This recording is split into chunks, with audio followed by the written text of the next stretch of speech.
जय श्री कृष्ण। राधे राधे। हमारे सनातन हिंदू धर्म में एकादशी का बहुत महत्व है। एकादशी का व्रत भगवान विष्णु को समर्पित होता है। साल में 24 एकादशी पड़ती है।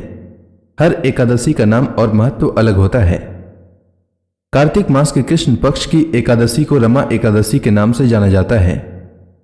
हिंदू धर्म में रमा एकादशी का बहुत अधिक महत्व है। इस एकादशी को लक्ष्मी जी के नाम पर रमा एकादशी कहा जाता है। इस एकादशी पर महालक्ष्मी के रमा स्वरूप के साथ साथ भगवान विष्णु के पूर्णावतार केशव स्वरूप के पूजन का विधान है। यह चतुर्मास की अंतिम एकादशी है। इस एकादशी व्रत के प्रभाव से जीवन में सुख समृद्धि आती है। एकादशी के दिन जो लोग उपवास रखते हैं और सच्चे मन से विष्णु भगवान की पूजा करते हैं, उन्हें जीवन में अच्छी सेहत और सुख समृद्धि प्राप्त होती है। इस दिन भगवान विष्णु को पीले पुष्प, पीले वस्त्र और हल्दी मिला हुआ जल अर्पित करने से हर मनोकामना पूर्ण होती है। एकादशी की शाम को तुलसी पूजा करनी चाहिए। इस दिन तुलसी माता के समक्ष शुद्ध घी का दीपक जलाएं और ओम नमो भगवते वासुदेवाय मंत्र का जप करें और तुलसी माता की 11 बार परिक्रमा करें। ऐसा करने से आपका आर्थिक पक्ष मजबूत होगा। शास्त्रों के अनुसार एकादशी तिथि के दिन पीपल का पौधा लगाने और उसमें नियमित रूप से जल चढ़ाने से पितरों की आत्मा को शांति मिलती है और घर में सुख शांति आती है। साथ ही एकादशी के दिन गरीब लोगों को पीले वस्त्र, अनाज और फल दान करना चाहिए। आइए जानते हैं रमा एकादशी के शुभ मुहूर्त के बारे में।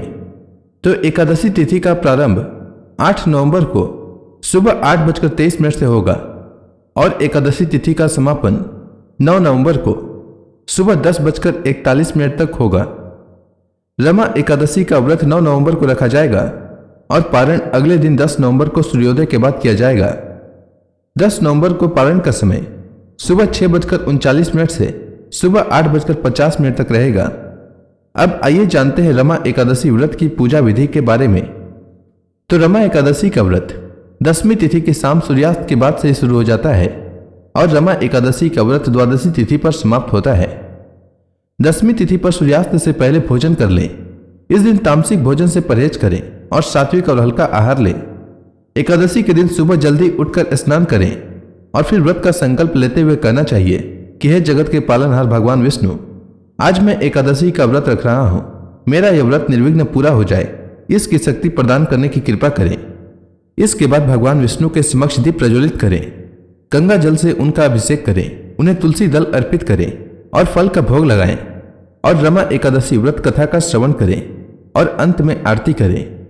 शाम को तुलसी माता के समक्ष शुद्ध घी का दीपक जलाएं। अगले दिन द्वादशी को स्नान करके भगवान विष्णु की पूजा करके और ब्राह्मणों को या जरूरतमंदों को भोजन कराकर उन्हें दान दक्षिणा देकर इसके बाद शुभ मुहूर्त में व्रत का पारण करें। पारण का भोजन सात्विक रखें। पारण के भोजन में प्याज और लहसुन का प्रयोग न करें। पारण में चावल अवश्य खाना चाहिए। इसके अलावा पारण में आंवला खाना भी अच्छा माना जाता है। इससे सुख समृद्धि की प्राप्ति होती है। उम्मीद है आपको रमा एकादशी व्रत से जुड़ी जानकारी अच्छी लगी होगी। धन्यवाद।